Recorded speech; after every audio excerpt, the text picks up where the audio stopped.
Now, Les Brown is a renowned professional speaker, author, and former television and radio personality. Very entertaining. I think anyone would like him. He was awesome. Very touching, from the heart. I'm an older guy, and this guy really got me fired up. Les has risen to international prominence by delivering a high-energy message which tells people how to shake off mediocrity and live up to their own potential.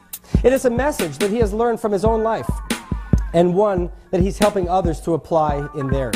I think everything he says is coming from the heart. Oh my gosh, he's explosive. I've really learned so much. Very professional, very smooth. He talks from the heart. He has integrity. Les was born with his twin brother on the floor of an abandoned building in a poor section of Miami, Florida. Les and his brother were adopted at the age of 6 weeks by a single woman. I think it was incredible. There's a lot of things that I wanted to work on, and he answered a lot of questions and kind of put things back into my mind that I kind of forgot about from not studying and doing that kind of stuff, so it got me back on track. It's not hot in that room, but he's sweating. He's putting everything he's got into it. A bored and unmotivated student, Les was mistakenly labeled educable mentally retarded in the 5th grade. Yet his hunger to learn and his passion for self-improvement enabled him to rise above those limitations. I've never had the opportunity to see him, and this is my first time, and I am just blown away. He went on to serve 3 terms in the Ohio State Legislature and become chairman of its Human Resources Committee. Today, Les Brown conducts seminars and motivational speeches for Fortune 500 companies and organizations around the world. He's not serious about everything. That's what kind of makes everybody relate to him. My mind did not wander one bit today. He's just an outstanding person, and you can tell he speaks from the heart. Inspirational. Wonderful. He is a recipient of the National Speaker Association's highest honor, the Council of Peers Award of Excellence. In addition, he was selected one of the world's top 5 speakers by Toastmasters International and is recipient of the Golden Gavel Award.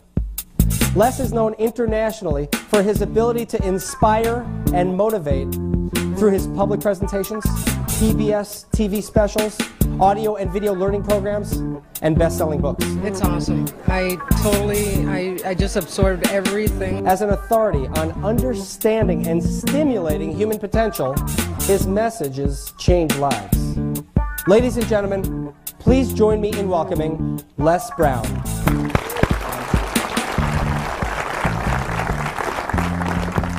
How many have major goals you'd like to achieve? Raise your hands, please. Very good. I want you to shake someone's hand on your right and left, look them in the eyes, and say with conviction, you have something special. Do that quickly, please. Very good. I like to ask that question before I speak, because I like to know who's in the audience and what your expectations are for your life. And when I ask that question, a lot of people raise their hands. Some people don't. Some people don't want anything much. Most people operate in the area of survival. How many of you know people who should be here? Raise your hands, please. See, they're fine just like they are. Now, but there's some people who that just surviving is not enough. I believe that there are 3 types of people in life. They're winners, they're losers, and they're winners who've not discovered how to win yet. And these individuals, it's something about them that drives them, that they will invest in themselves. They go to seminars and workshops and lectures, and they're seeking, there's something in them that says, I can do better than this. That there are people who would be glad to be where they are and would be happy, but they're not. How many of you know if you had your life to live over again, you can do more than what you've done thus far? Raise your hands. I was reading a story about George Bernard Shaw, who was a very brilliant man in his day, and I love to quote him. But one of the things that was asked George Bernard Shaw that really resonated with me at the end of his life, somebody asked him, if you had to be anybody in the world, anybody throughout history, if you had the power to be born again, who would you like to come back as? And without blinking, he said, I'd like to be born as the man I never was. I like to be the man I never was, that I never became. Seeking to connect with that person. There's another person here that you're looking at. There's somebody else back there. And every chair in this place, there are two people in this place in every chair. You're in the chair with somebody else. There's another person back there. You know they're back there. And that person is the person that you want to become connected with. And sometimes you do. Sometimes you've had some experiences where you said, I can't believe I'm doing this. How many have ever done that, please? That you surprise yourself. Well, every time I speak, I see this as such a sacred opportunity. And I'm so happy. Sometimes I think I'm dreaming, because when I look back on my life, and this Les Brown that you see was in bondage for so many years, didn't come out till late in my life. I had him under arrest. I was in bondage with fear. I wanted to do what I'm doing.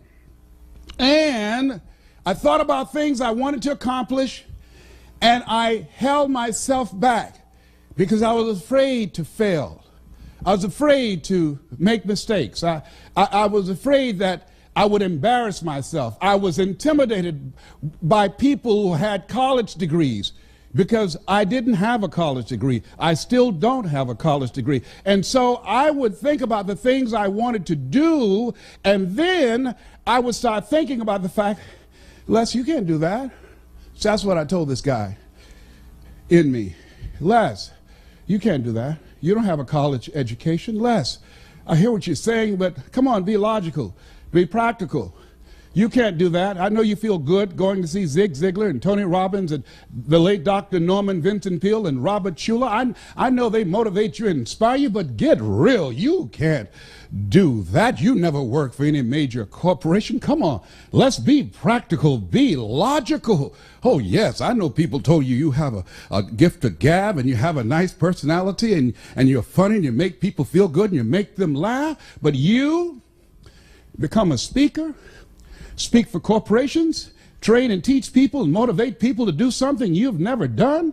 You're not rich. You're not successful. You don't have any books. You don't have the resources. You don't know the people. You don't have the contacts. You can't do that, Les Brown. See, my heart said I can do that. When I looked at my dream and saw someone doing what I love to do, I love to help people. How many love to help people? And my heart said, I can do that. And then I made a critical mistake. I asked how. The mind became operative. The mind came up front and said, Les Brown, I heard what your heart said. But I want to ask you, how will you do that? And so I went from my heart to my mind, and I tried to figure it out. How would I do that? At that time, I wanted to earn $1,000 an hour. My mind said, do you make $1,000 a week? I said, no. Okay. Have you ever done this before? I said, no. Okay, well, I'm not saying you can't do it, but let me ask you some other questions, all right? Have you any contacts with anybody that can teach you how to do this? No. Okay, well, maybe there's something else. Do you have the money? No. Do you have the credentials? No. Will anybody stand up for you and say, oh, he's done it for me and I know he's good? No. Well, let me ask you, do you really think you could do this? No. There's an African proverb that says, if there's no enemy within, the enemy outside can do you no harm. How many of you ever thought about something you wanted to do?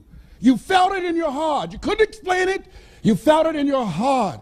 And you talked yourself out of it. Raise your hand if you know what I'm talking about. I talked myself out of it. No one did it to me but me. The forte fruiters is not in our stars, but in ourselves, that we are underlings. My first major goal was I wanted to buy my mother a home. And I achieved that. I'm adopted. I feel like Abraham Lincoln, who said, all that I am and all that I ever hope to be, I owe to my mother. Saw a sign once that said, God took me out of my biological mother's womb and placed me in the heart of my adopted mother. My mama was a good woman.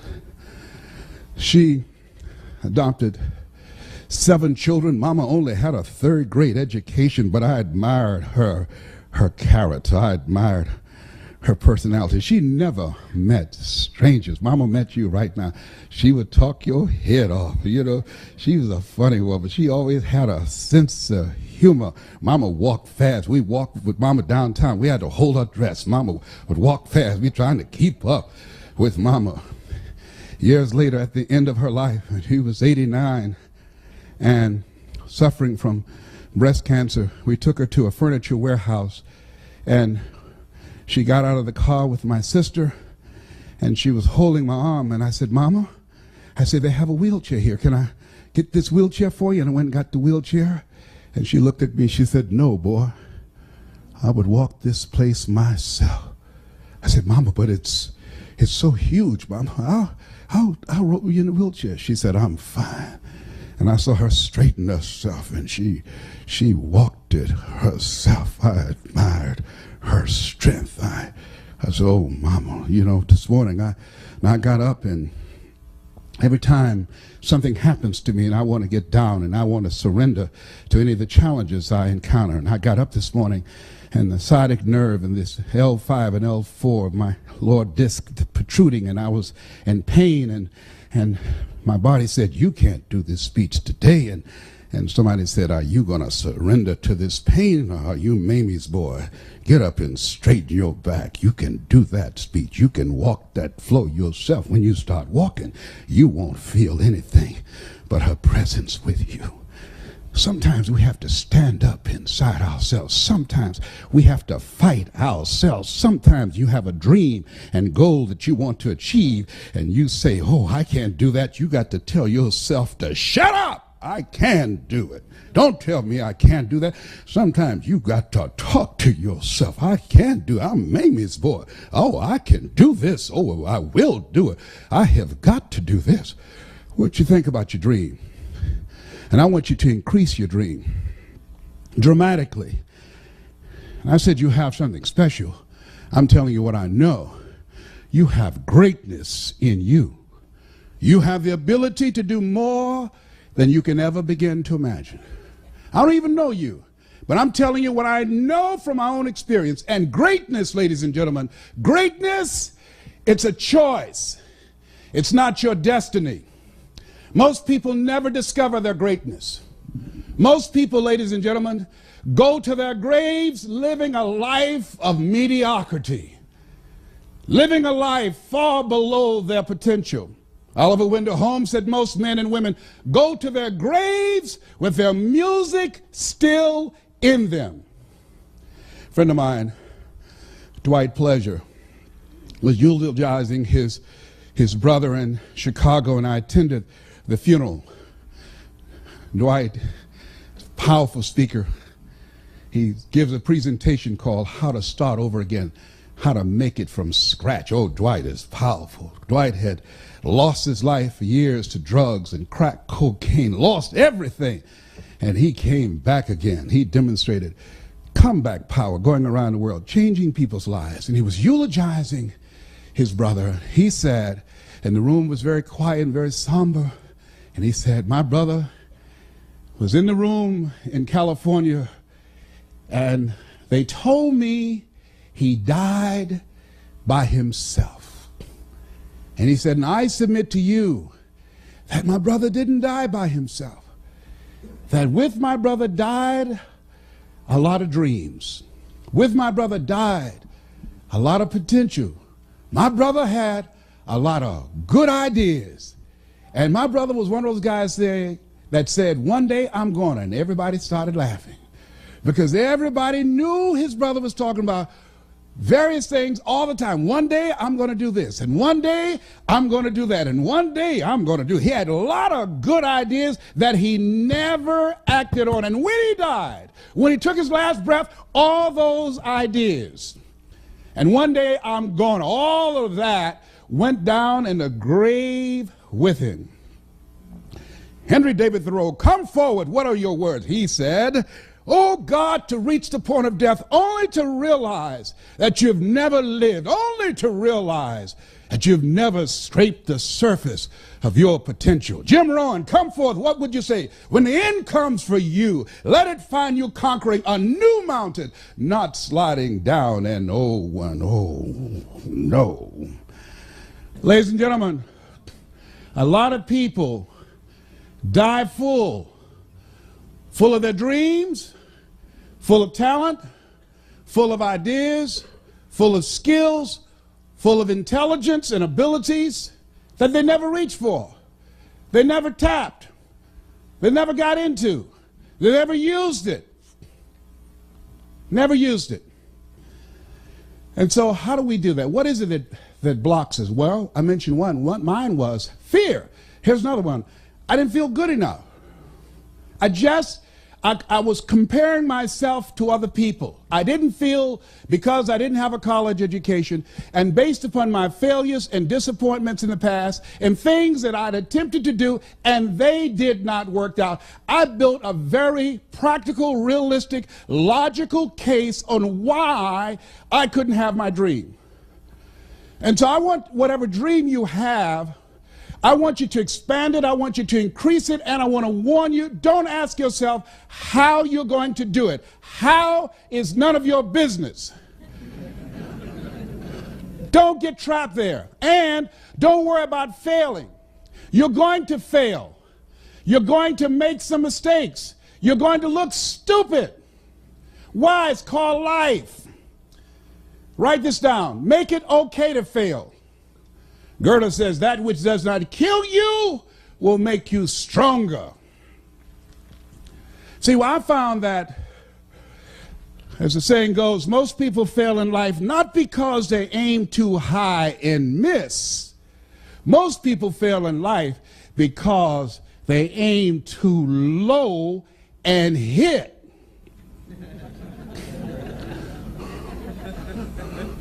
And many don't aim at all. Many just survive. They come to work asking, what time is it?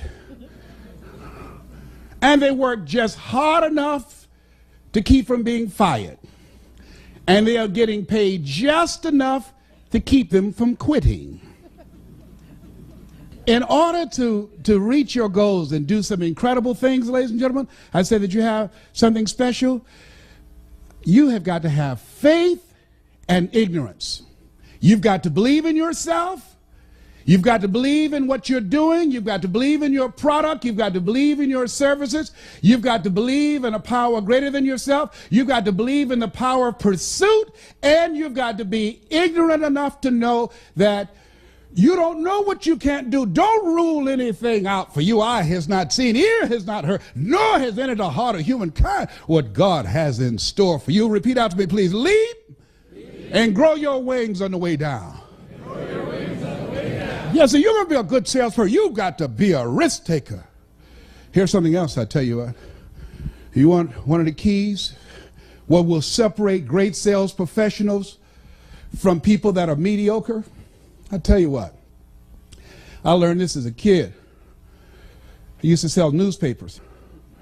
Sam Axelrod, who was one of my early mentors, he used to, every day, he would pick me up, and I was the youngest one in the group, all older individuals and mostly grown men. And every day Sam would get in and he would have a quote for everybody in the car. Sam driving the station wagon, he said, gentlemen, yes. He said, this is a usable world. And if you don't use it in the right way, it's a cruel world. And I would say, thank you, Mr. Axelrod. Nobody else paid attention to that. I don't know why, but I was the one. It just made sense to me. And I kept these things. I remember, Leslie, yes, sir, because he remembered that I was the only one that responded. I was the only one that took notes when he spoke. He said, always strive to get on top in life, young man, because at the bottom, that's overcrowded.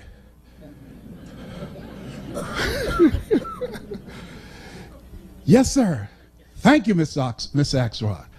But he was baffled by me because he couldn't understand how that adults who were 10, 15 years older than I was, had more experience, how was it that I was selling circles around them? I didn't have the experience. They were more mature.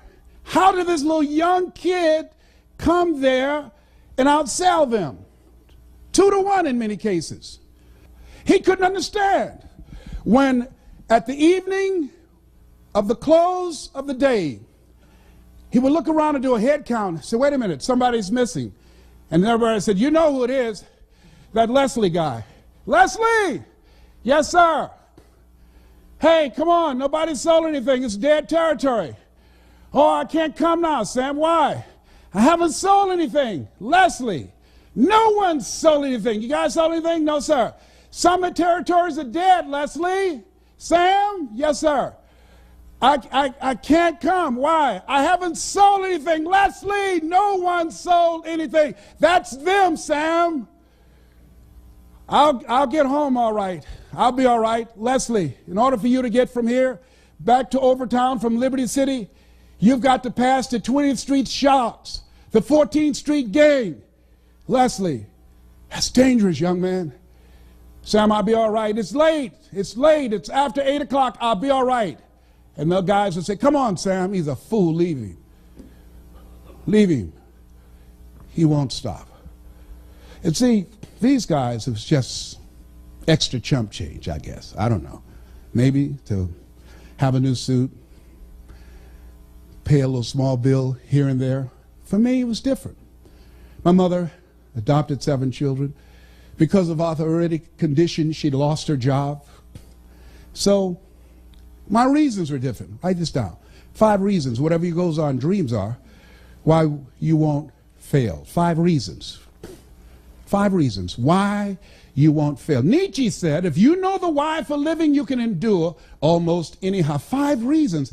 I couldn't afford not to make a sale. I was out there to get groceries for our family. I had to make money. I had to make enough money for Dr. Johnson when he had a prescription for Mama. I had to make money for the bills, for the light bills. I had to work. Mama was doing the best she could, but Mama, our hero, Mama was sick. We have no relative. She was an only child. She adopted 7 children at age 46. I saw my mother on the floor, scrubbing floors on her knees. We ate the leftover food from the families that she cooked for. They were very nice people. Said, Mamie, whatever food is left over, you can take it home to those children that you have adopted. And I said, Mama, when I get strong enough, I'm going to buy food for our families.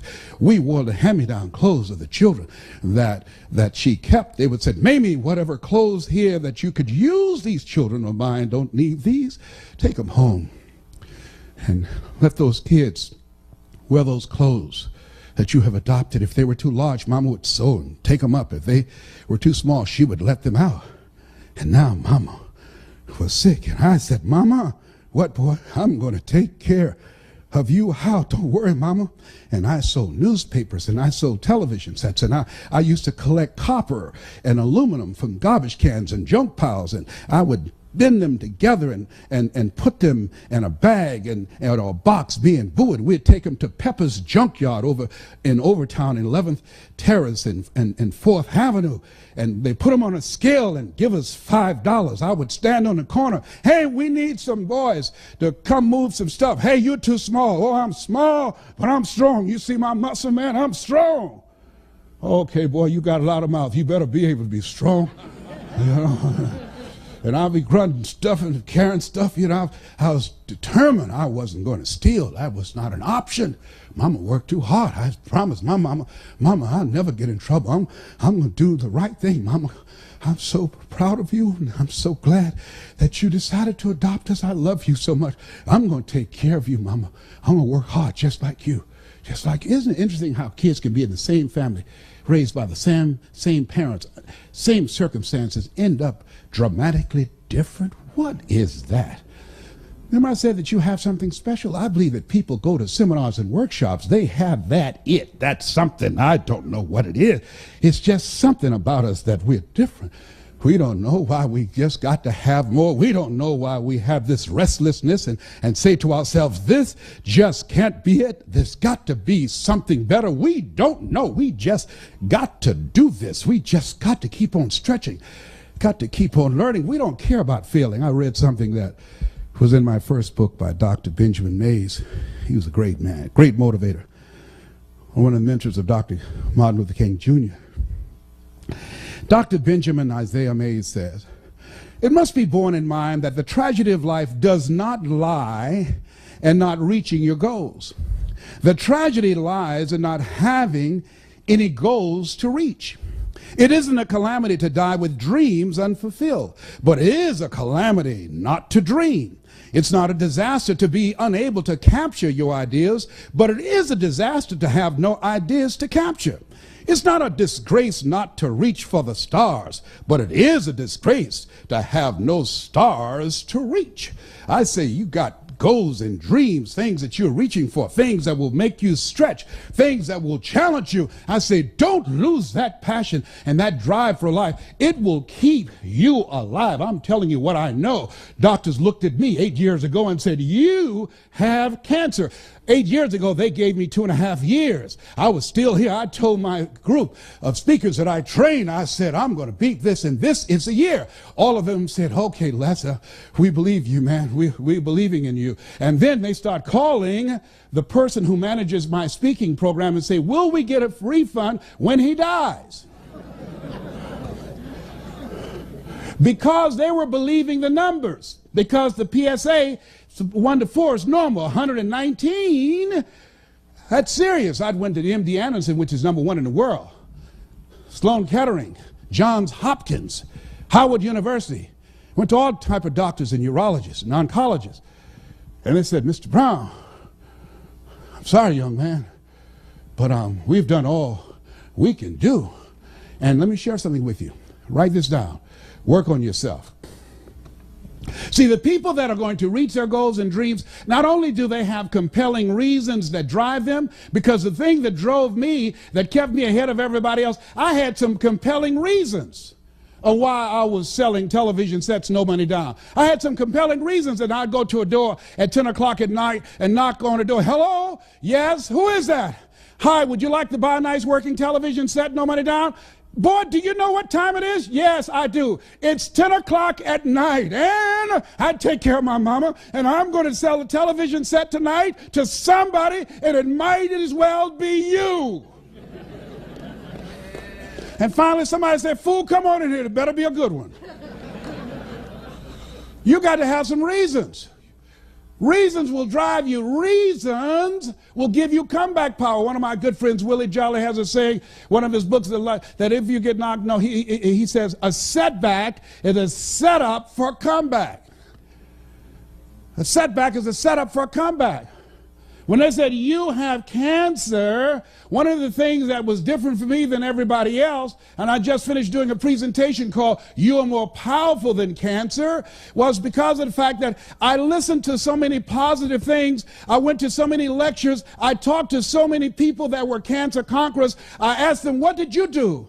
And when people said to me, oh, my uncle died of prostate cancer, my father died from prostate cancer, my mind said, well, that has nothing to do with me. I don't want to hear nothing about that. I'm not being insensitive, but don't tell me that. That's not my destiny. I got too much work to do. I got things that I'm supposed to accomplish. And so I had a mindset that, hey, I can beat this. I can get past this. Oh, no, I'm not going out like this. So you got to stand up in yourself. You got to fight. You will have opposition. Things going to happen to you in life. It's called life, and it's not personal. Stuff's going to happen. And if you make it to the 40-yard line, if you can make it to age 40, between 40 and 60, it begins to intensify. All kind of things happen. Between 40 and 60, my mother was diagnosed with breast cancer and finally died. Between 40 and 60, I was diagnosed with prostate cancer. Between 40 and 60, I went through a divorce from someone that I loved very much. Between 40 and 60, my best friend died waiting on a liver transplant. Between 40 and 60, had a nationally syndicated talk show, highest rated, fastest canceled talk show in the history of television. Between 40 and 60, oh, life put a whooping on me. My God, how many of y'all had yours already? Tell how many of you know what I'm talking about? It ain't personal. Don't say, why did this have to happen to me? Why not you? Who would you suggest? It's called life. And here's what the key to it, that you have to work on yourself. I read every book I could on how to heal yourself. I listened to every speech. I talked to people. I went to lectures. I mean, everything dealing with healing, I fed my mind. Same thing in sales. Focus on your mind. When your sales drop, focus on your mind, not your techniques, not your strategy, not your clothes. Focus on your mind. What you do, what you accomplish, what you're able to sell is a direct relationship to what you believe and the story that you're playing in your head. That's what blocks you as sales professionals. I'm telling you what I know. I'm telling you what I've earned millions of dollars doing. I'm telling you what got me from being born in an abandoned building on a floor and being labeled educable mentally retarded, put back from 5th grade to the 4th grade, failing in the 8th grade, and being able to give a lecture at St. Albert Hall in London, England, or speaking at Harvard University. I'm telling you what got me here, what brought me to the party, to speak in the Georgia Dome to over 80,000 people, was my belief and the story in my head. The story used to be, I couldn't do that. But by listening to lectures over and over again, faith comes by hearing and hearing and hearing, by reading and feeding my mind. Language is the software of the mind. How many of you, since I've been speaking to you, your energy level is higher? Raise your hands, please. Yes. How many of you can feel me in your heart? Raise your hands, please. Yes. When Dr. Norman Vincent Peale spoke, he gave me goose pimples. When Earl Nightingale said, all of us are self-made, but only the successful will admit it. Mr. Sidursky. You like that one, huh? Yeah. Mr. Sidursky, family that we work for in Miami Beach, he did not know why I spent so much time in his office shining his shoes, because he listened to The Strangest Secret in the World by Earl Nightingale. And I was listening to this, and as he was playing those tapes called Lead the Field, I was hearing these things, and then when I was shining, he said, well, that's good enough. I said, well, let me dust. Let me do, can I do? I'll start. Well, that looks real clean, Leslie. Oh, but look here, the books are crooked. I went in there early and messed them up so I could stay. Because I wanted to be in there while he was taking this time to work on this. He was a multimillionaire. My dream and vision was one day I'm going to be a millionaire like Mr. Sidursky. One day, because I was young, I had faith, and I was young and ignorant. I didn't know I couldn't do it. I didn't know I couldn't have a mansion. I was like the bumblebee. According to the laws of aerodynamics, a bumblebee isn't supposed to fly because the body is too large to be held up by its little puny wings. But the bumblebee doesn't know it. It's intelligently ignorant. So it keeps on flying anyhow. You have to read, write this down, something positive every day for an hour. You have to put yourself, and you've got those 5 P's, in a personal development regimen. Take an hour every day. I do it even now. I take 2 because my goals are higher. Every day. Read at least a chapter, something positive every day. Listen to a motivational message every day. Language is the software of the mind. Why? Because it will change the story that's in your head. See, what we do, what we accomplish, is a result, as I said earlier, of what we believe and the story that's in our head. See, most people go so far and then they park. They stop. Their income, their achievement level, their commissions, what they do in life just tapers off. They park because the story in their head is, this is it. It's not conscious. Guess what? I got so busy and so consumed with where I was, I stopped reading. I stopped listening to tapes. That which got me there, I stopped doing it. The mind, ladies and gentlemen, is like a garden. If you have a garden, you have a yard, you have weeds, you just can't go out there with one can of weed killer. Write this down. Steve Duncanson said this. Powerful statement. Put it someplace. You can apply it to your health. You can apply it to your sales. You can apply it to your business. You can apply it to your life. He said, life is a fight for territory. And once you stop fighting for what you want, what you don't want will automatically take over. Life is a fight for territory. And once you stop fighting for what you want, what you don't want will automatically take over. I have to exercise every day. I have to drop out of my bed and do 100 push-ups every day. I have to discipline my eating. I have to turn off the news. I can't watch the news. I'm not going to have a reoccurrence of cancer in my body. I have to eat 80% raw vegetables. I have to drink 12 glasses of water a day. I have to take my zinc and my saw palmetto and my Halen 951. I have to take my wheatgrass. I hate it. I hate it. But life is a fight for territory. I'm fighting for my health. I have to. What working on yourself does, by setting aside time to work on your mind, to go seminars and workshops, it causes you to begin to reflect on yourself, to take personal inventory, and to upgrade your game plan and your strategy, but it increases your faith. See, our belief is something that continues to grow. What I earn is a reflection of what I believe subconsciously that I deserve. They did this study with these senior citizens in their 80s and 90s and said, if you look back on your life, what do you like to say right now? You know what they said? The majority of them said they have regrets of the things they thought about that they didn't do, and now they're going to their graves not knowing if they could have done it. That's why I said, live full. Die empty. What if you lose? What if you fail? What if things don't work out? So what? It's not about the goals that you reach. It's about what you become in the process. That's what it's about. I've lost a lot of deals. That's okay. I've made a lot, but I've lost more deals. I get more rejections. You get close to me, there's a callus on my, it looks like a mole. I've made over 100 cold calls in a day to convince people to bring me in. Who are you? My name is Les Brown. Have an experience? No, I don't, but if you will let me work for you, I work real hard. I'll have you as my client that will brag about me. Oh no, you let us know when you do it for somebody, okay? Yes, I will. Calling. Finally somebody said yes. Write this down. You will win if you don't quit. Oh, sales, you got to have stamina.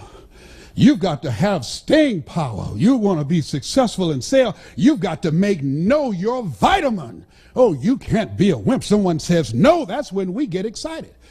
That's when a sales professional gets started. Everybody said yes, we wouldn't be needed.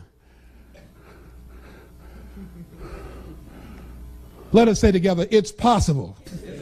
See, the people that are going to increase their sales, the people that are going to change their lives, the people that are going to recover their health, the people that are going to build their lives and start all over again from scratch are people who believe it's possible. The people who fail are the people who suffer from possibility blindness. Repeat after me, please. Go all out. Go all out. Yeah, write that down. See, when you want to increase your performance in life, that say the people that are successful in any area of life, you must be willing to do the things today others won't do in order to have the things tomorrow others won't have. If you want to make it in any area in life, you've got to go all out. I was always the top seller where I was because I made more calls. I made more presentations than anybody else. I always, if I had a goal to earn $100,000 a year, I set my sight and I had a plan of action to make enough calls, create enough prospects to earn $400,000. Why? I had to give Murphy's his. If I shot for 100,000, I knew I would fall short. But if I shot realistically and practically and worked like I was working for 400,000, I wouldn't drop down to 100,000. And even if I dropped at 200,000, I'm still ahead of the game. A.L. Williams said, all you can do is all you can do. And all you can do is enough. But make sure you do all you can do. Write this down. You want to make it today? You got to outthink and outwork the competition.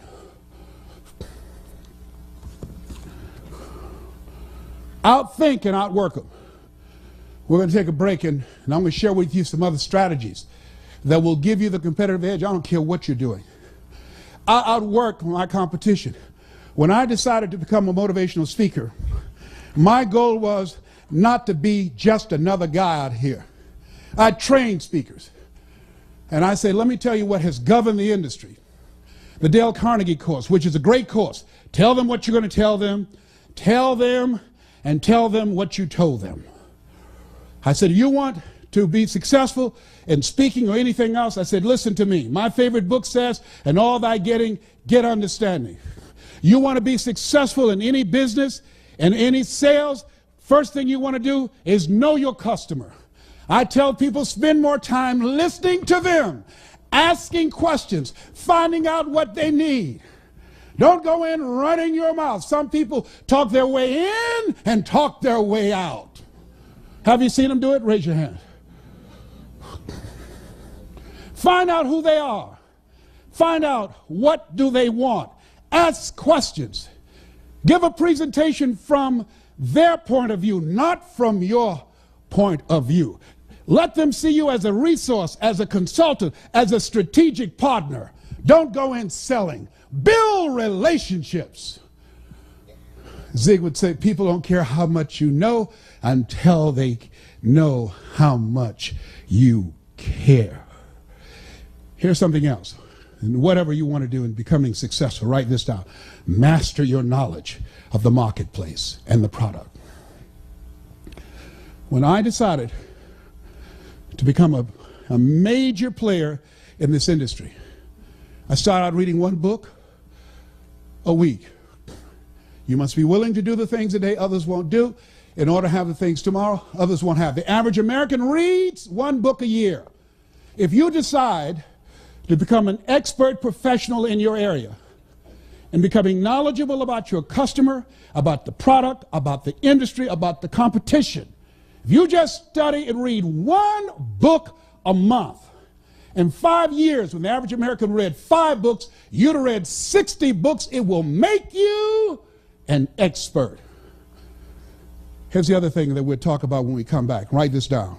We'll start off this with presentation power.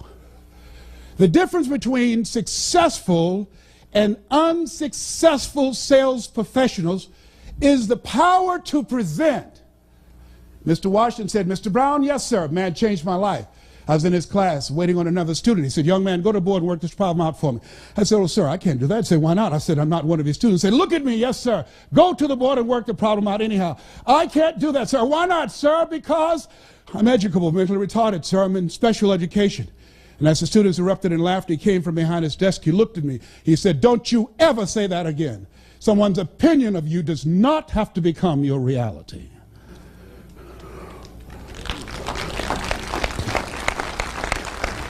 On one hand, I was humiliated, but on the other hand, I was liberated Because he looked at me with the eyes of Goethe and said, look at a man the way that he is, he only becomes worse.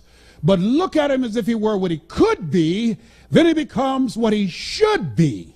And he said, Mr. Brown, he said, develop your mind and develop your communication skills, because once you open your mouth, you tell the world who you are. And with that, we will take time out. This has been Mrs. Mamie Brown's baby boy. It's been a plum-pleasing pleasure as well as a privilege. Thank you. At this stage of my life, I'm reinventing myself. I'm training people how to become a part of this $58 billion industry. And one of the things that I think that top sales performers have going for them is the ability to present. And that is either on the telephone or one-on-one or in small group settings, making a presentation or speaking before a large audience. It's something that can be learned, and something that some keys I'd like to share with you in the training that we provide that will give you a competitive edge. How many of you think that will have some value and learning strategies that can impact your presentation style? Raise your hands, please. How many of you have ever been in a situation that you know that had you been more effective in terms of how you presented yourself, that you would have done better? Raise your hands, please. How many of you have ever been in a situation, this has happened to me, where you choked? Raise your hand, please. Where I just choked, you hear me? Just could not remember anything. My mind went blank. You want to master your knowledge. You want to know when you open your mouth that you know what you're talking about. The reason that I said you have to work on yourself, and write this down, before you speak, power presentation. Before you speak, see, a lot of people just worry about getting up and speaking and presenting. Before you speak, there's work you've got to do on you, because I don't care how good you are in your presentation, in your knowledge, how well organized it is. I don't care about your PowerPoint presentation. Who you are behind the words will be more powerful than the words you speak. When you come into the room, you've got to have a spirit and energy about you that you expect this deal to happen. You have to come in the room and you have to look at them, and your look must be, the only reason you were spared from birth control was to give me this deal.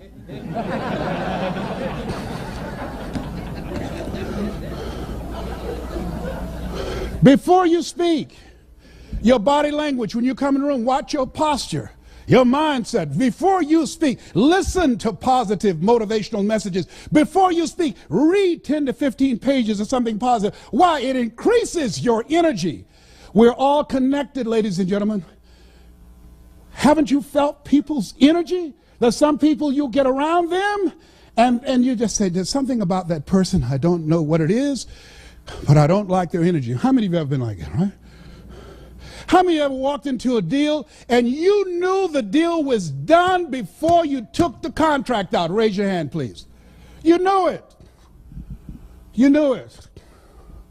Because you knew you were in the zone. You knew you were in your place. You knew you were in sync, mentally and emotionally and spiritually. And your information, you knew you were ready. It was ready. It was game time. You knew it. And I'm saying, from the time you get out of the car and walk in, from the time you make eye contact and shake their hand, from the time when you say hello, you have to be closed. You have to close the deal. In your voice, your mindset must be, this is it. Stick a fork in it. It's done. You're not going anyplace else. This is it. One stop, one deal. It's mine. I do market takeaways against the brightest and the best. I don't care about the credentials. MBA, PhD only means pile high and deep. That's all. No disrespect. I don't care. I'm going to prepare. You're not going to outthink and outwork me. I'm going to know everything there is to know about my customer. about what their needs are. I like what this lady said, and she said, talking about the added value her company was providing for her customers. She said, it's not our intention to please our customers or to satisfy our customers. Our intention is to amaze them. When I decided to become a speaker, I noticed that you hear most of my heroes, they gave the same speech. It's a memorized script. They give it everywhere. I decided I was going to make myself different. What is different about you? You've got to have something that makes you stand out. When you are in a situation and people make decisions with their dollars, in a time when the economy is tight, in a time when budgets are tight, you don't have the option of not believing in yourself. If there's any doubt, is an ounce of doubt, and trust me, 99.5 won't get it. If there's any doubt, if you're intimidated by the competition, I charge more than 99% of the speakers. And they said, hey, you know, you charge too much. No, you just don't have enough money. I don't charge too much. You get, well, I've got a speaker that will come in for $15,000. I said, then get that. Then you get a $15,000 speaker and you get the results of whatever they produce. But when you want the best, you call me and I might be at the same level. Okay, no, we don't want anybody else. We want you. Very good. Then write the check. You have to believe in yourself. You have to believe in your product. You have to believe in your service. And you have to sell you every day. That's the biggest sale you have to make. The biggest sale, ladies and gentlemen, that I make every day, that Les Brown, you can do this. The biggest sale I had to make when I left the doctor's office, and they said, Mr. Brown, your PSA is still going up. The biggest sale I had to make as I was walking out of the office, I can beat this. I can beat this. It doesn't matter about what they say about their numbers. I'm not going to listen to that report. Oh, no, absolutely not. They are not God. They don't know the future. They don't know who I am. I've got to fight this at the cellular level. Oh, no, other people have beat it, over 9 million. I can beat this. I'm stronger than cancer. If other people can do it, then it's possible that I can do it. It's not my time. Oh, no. They don't know who I am. Oh, I can make this sale. Absolutely. No, I don't have the credentials. No, I can't do a slide presentation. Can't even turn on a computer. I still have my 8-track. Oh, but I'm going to get this deal.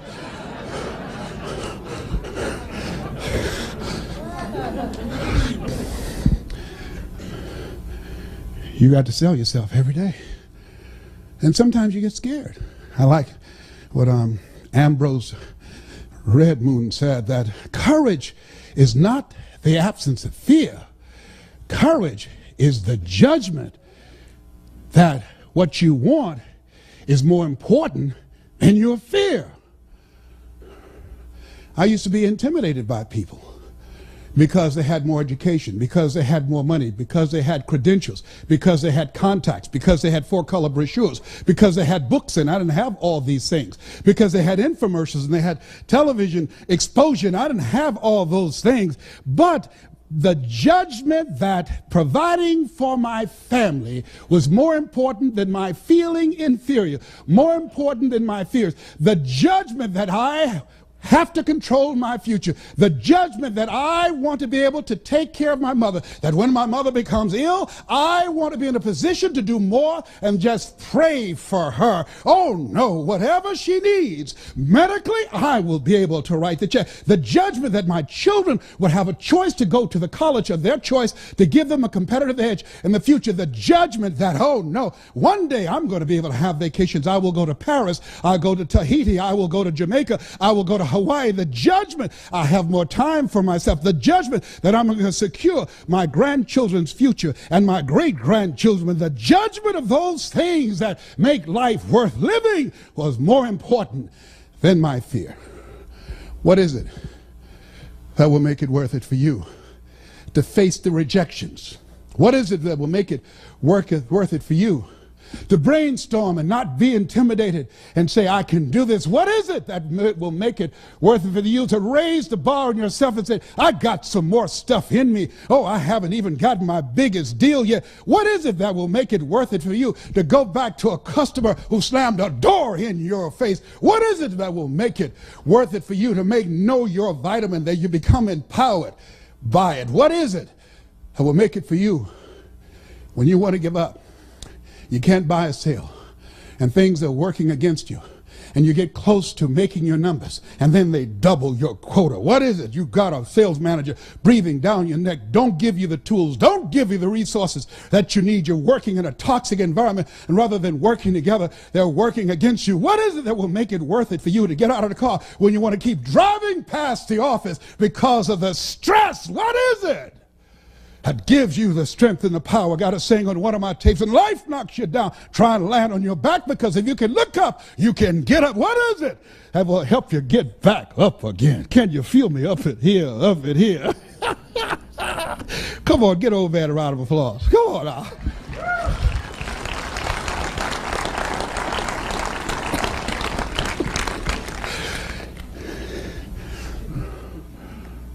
When you are involved in any area of life, let us say you got to have drive. Together, got to have drive. Let us say kick it up a notch. Yeah. See, when you are presenting, I tell and train my speakers, you've got to kick it up a notch. You've got to have power, feeling, and conviction. You can't be casual. See, if you're casual about your dream, you will end up a casualty. If you're casual about your product, if you're casual about what it is you're presenting, if you don't internalize it, if they can't feel that you are excited, that you are sold yourself, they don't care. You've got to give people enough emotional energy to say, wait a minute, I know this costs less, but there's something about this person, I'm going to go with them. I'm going to go with them. I'm telling you what I know. I've had companies say, no, look here, I know we have these other people, but I want somebody in here that's on fire about our stuff. I talked to this guy, he's already done his research, he knows about us. I saw him speak, and he's so custom designed, we thought he was in the real estate industry. We thought he was involved in finance. What is it that's going to set you apart? You got to care enough to do your research. You got to know what you know, and they got to know that you know that you know. And when you speak, how you speak before the words, the spirit of who you are will touch them, give you the competitive advantage. If you're going to be successful today, write this down. You've got to be flexible. You've got to be versatile. And you've got to be adaptable. You've got to deal with circumstances such as you find them. Why? Because a lot of stuff is going to be thrown at you. Many times you're not going to have time to prepare. Sometimes people come out of nowhere with stuff, and you've got to stand up inside of yourself and handle it. See, ladies and gentlemen, we've been blessed to be dropped off on this part of the planet because we have choices. Some people don't have choices. They don't have the option. I've been abroad where I stood in line waiting to cross the border singing, God Bless America. They called me to my room. Mr. Brown, did you call? Yes, I just turned on my shower and it didn't come on, and I tried to flush the toilet and it didn't flush. Oh, well, the water be back on at 5 o'clock. 5 o'clock? No problem, man. Oh, there is a problem. I want to flush the toilet. Oh, I don't want to sit up in here and smell that all day long. Oh, no, it ain't that kind of party. I want to take a shower. There's a problem up in here. Oh, no, we do this every day. We don't have enough water to have it running all day long. We take that for granted. For granted. I'm in a grocery store and hear this woman crying out on the other aisle. I go around thinking she fell or something, and she'd just been brought here from Russia, and she'd never seen so much food. And she said, oh my God, and she turned to the lady that took her in the store, and she said, "Ya vas la blue, ya vas la blue." It means I love you. Thank you for bringing me here. I love you. Yavasla Blue. Stuff we take for granted. Why is it that immigrants coming to this country can't speak the language and just run circles around our children academically and have a 4-time greater chance of becoming millionaires than the average American? Why? Why? Because they are not casual about making it. They don't come here wanting to live their dreams. They expect to live their dreams. When you outswim sharks or you sneak over here through some ship cargo or in the belly of a plane, oh, let me tell you something. You come here running and have a passion to win, to do whatever is required. If we're going to maintain our dominance globally in this era that Peter Drucker calls the era of the 3 C's, accelerated change, overwhelming complexity, and tremendous competition, we've got to kick it up a notch. We've gotten too comfortable. Oh no, it's a different game now. We've gone from a domestic economy to a global economy. Oh no, we can be replaced in a heartbeat today. You either expand, as Robert Schuller says, or you are expendable. You've got to kick it up a notch. Oh, it will never be like it once was. Oh no, today, oh, that's not in my job description. It's not where you better put it in there. You got to do more and do it faster and do it better. You got to kick it up a notch. It's a brand new day. See, if you ask most people, do you want more sales? Do you want more out of life? Do you want to earn more money? Do you want that home? Do you want to lose weight? See, want shows up in conversation. Expectation shows up in behavior, in choices, how you manage your time, how you manage your energy. It shows up in your intention. It's not lip service. So I know the people who expect to lose weight. Why? Because they know they've done as much as they could by themselves, and so they get a trainer, they get some help. They go to the gym, they have an exercise program, they get a nutritionist because they realize my best thinking has produced this body. I know people who want to earn more. How do you know that? When they realize what Einstein realized, the thinking that has brought me this far has created some problems that this thinking can't solve. As you look at yourself, look at your goals, one of the things that's very important that I've learned from people who are high achievers, they have coaches. Why? Why have I hired Mike Williams for the past 35 years? Because you can't see the picture when you're in the frame. Why is it that I got more out of my fitness program with a trainer than I did by myself? Because a trainer can pull more out of me than I can pull out of myself. People who have become top achievers never stop learning, and they have coaches. Michael Jordan had Phil Jackson. Muhammad Ali had Angelo Dundee. I don't care who the greats are. Somebody was in their corner, looking over their shoulders, helping them. Why? You can't see the fight when you're in it. Mike said, Les, you got to do this. Les, you got to do this. Les, you got to do this. And I had to be willing to listen. Most people fail because they don't know that they don't know, and they think they know. In life, here's what I want you to do. Write this down, please. You got to trust that you're going to be all right. You have no evidence to support it. It doesn't make sense. You can't point anything to say, well, this is why. There's no logic in it. There's no way in which you can logically and practically and realistically support it and prove it. That's why you got to have faith and you got to have trust. Somehow, some way, you've got to have that you're going to come through. And I can tell you, some things will begin to happen that you will not even anticipate. The phone will begin to ring. Deals will come out of nowhere. Somebody will recommend you. Someone you talked to years ago and gave them a brochure and put it on the desk, and somebody in their office came in and picked up your card or picked up your brochure and called you out of the blue. I remember years ago, I read an interview by James Brown. At that time, he was recognized as the hardest working man in show business. And it was my senior year, 1963. In an interview, they asked him, what was your greatest performance? At that time, his number one song was Please, Please, Please, Please. They had a cape and put it on his back. Baby, please don't go. And he would throw the cape off and run back on stage. He'd do the James Brown stuff. And he said in that interview, when they asked him, what was your greatest performance? And he said, the last one.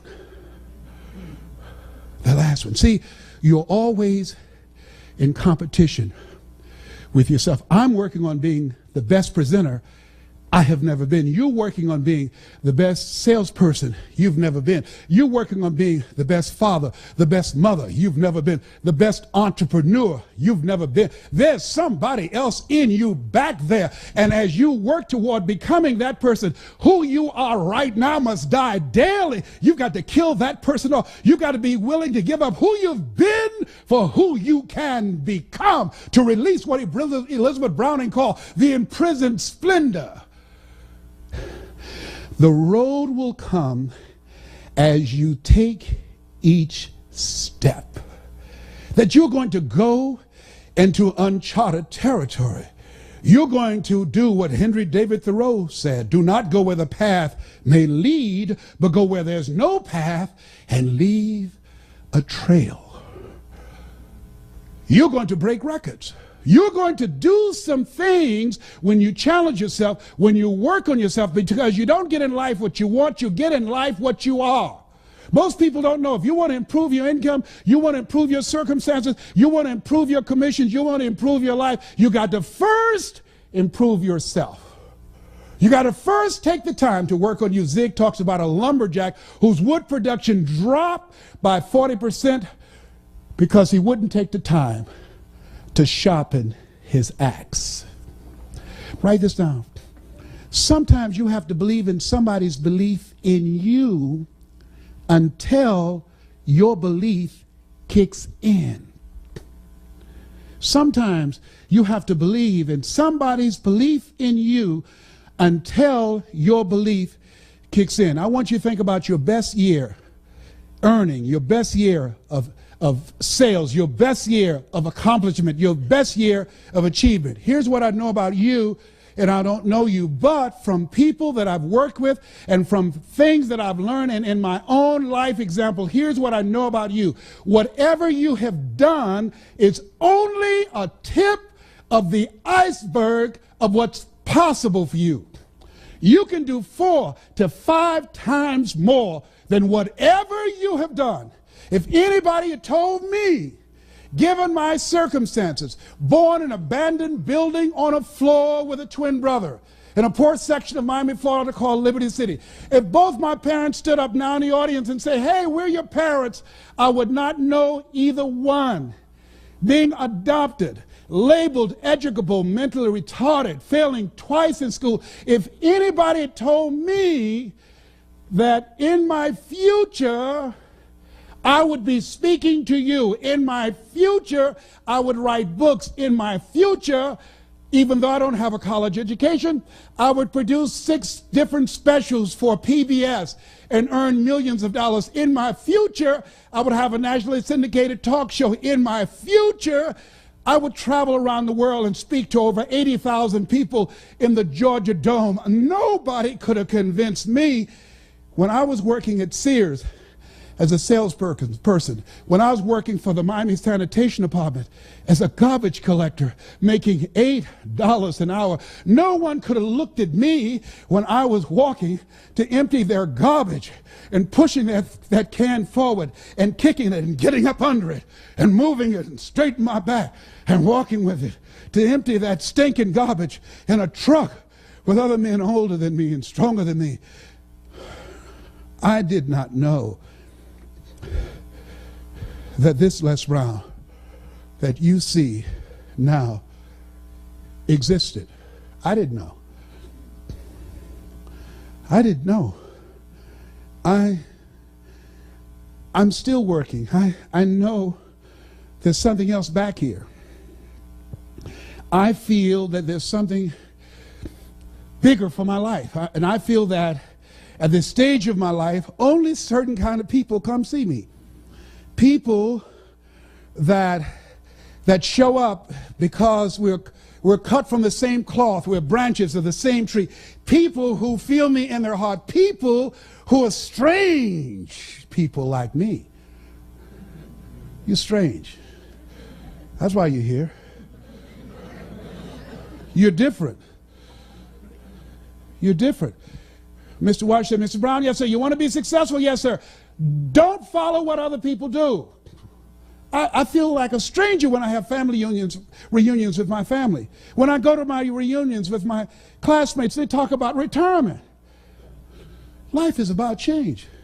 Human beings were built for change. Animals can't change.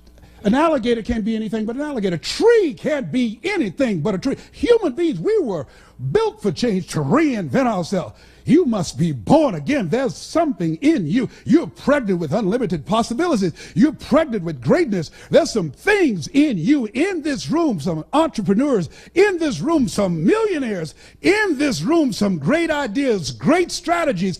In this room, some great concepts for business. In this room, great fathers, great mothers, great community activists and policymakers. In this room is greatness in this room.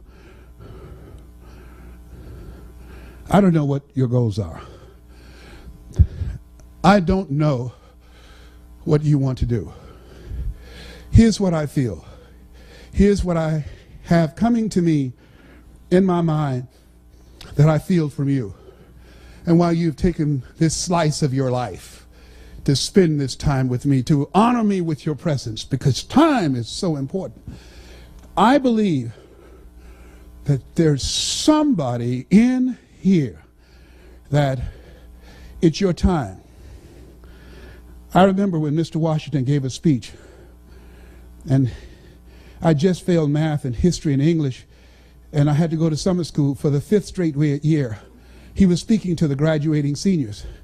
I was going to have to be involved in a summer school program to go to the 12th grade. He was giving this speech. I heard his voice, and I came in the auditorium. I stood in the back as he spoke, and I felt he was speaking to me. People were jammed around the auditorium because Mr. Washington, he's in his 80s now. He's still very eloquent. He was a great orator. And as he spoke, he said, I was brought here from Brighton, Florida. And I believe when I was brought here, I came to develop greatness. You have greatness within you. You have the ability to do more than what you can ever begin to imagine.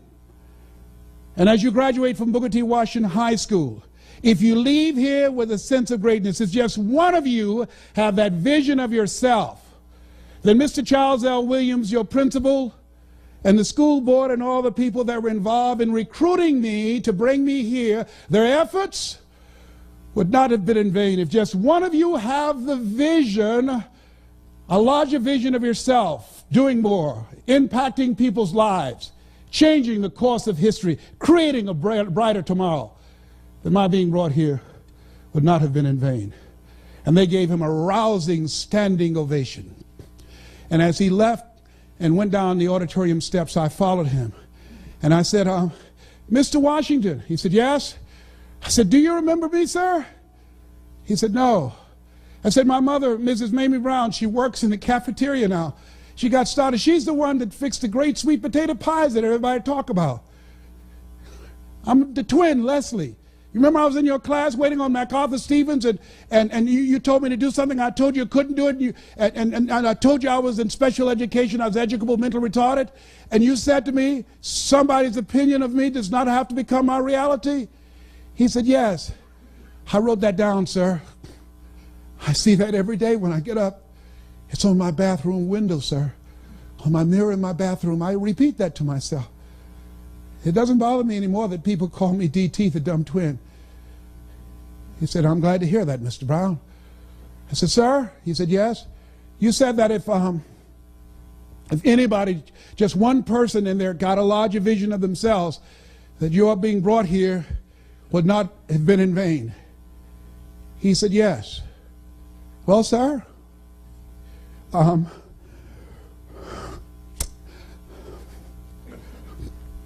the one, sir. You are? Yes, sir, I'm the one. One day, sir, you are going to hear my name. What will you do? I don't know, sir, but one day you watch. You're going to hear my name again. He said, okay. He said, it's possible. Yes, sir. He started walking away. I said, Mr. Washington, he said, what do you want now? I said, don't forget my faith, sir. Don't forget me. I'm Miss Mamie's boy. I'm a baby boy. People told her she should take me back to the welfare department, but my mama kept me anyhow. I'm the one. He said, okay. And he started walking away. I said, don't forget. Don't you forget here. And he didn't even bother answering. He just kept walking. Years later, I produced a special many years ago on PBS called You Deserve in Detroit. And I called friends and had them to call him to tell him to turn on public television when they're doing their fundraising. And when the announcer came on and said, ladies and gentlemen, You Deserve with Les Brown, he was in the kitchen and he came out and he saw me come up on the screen. He said, Edith, look, it's the dumb twin, look.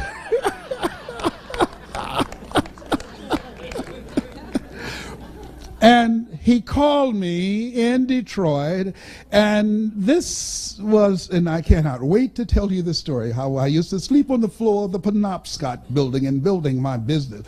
You know, during the good times, you put it in your pocket. During the tough times, you put it in your heart. And so he said, may I speak to Mr. Brown, please? I said, who's calling? He said, you know who this is.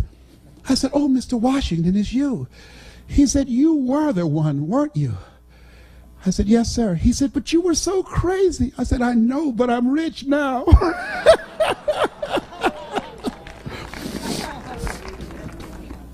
I don't know what your goals are. I'd like to leave this with you. You have greatness within you. You have a part of yourself in you that if you reach for it, if you work at it, you will discover some uncommon moments that other people only dream about. If you work to live full and to die empty. I saw something recently that said, I refuse to die an unlived life. And I'd like to leave this with you. To the greatness in you, that's what I'm speaking to now. I don't care what you're going through. I don't care where you are. I don't care about your failures. I don't care about your disappointments. Whatever you're going through, you're greater than anything that has ever happened to you. And I like to leave this with you that my mother used to love to hear me say. She said, Leslie, I said, yes, ma'am, mama. Say that thing for me, boy, that makes me feel good. And mama fought breast cancer for 22 years. She's a 22-year breast cancer conqueror. Mama was a fighter. You got to fight for your dream. I learned to fight from my mama. Mama was a fighter. And I dedicate this to you. And it says simply this. If you want a thing bad enough to go out and fight for it, to work day and night for it, to give up your time, your peace, and your sleep for it.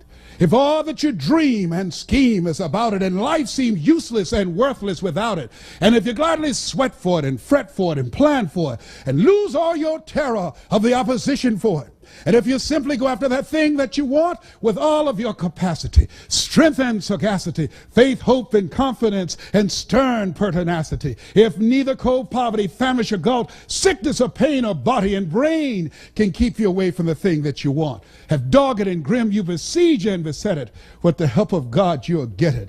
This has been Mrs. Mamie Brown's baby boy. God bless you, God bless your dream, and God bless America. Thank you very much.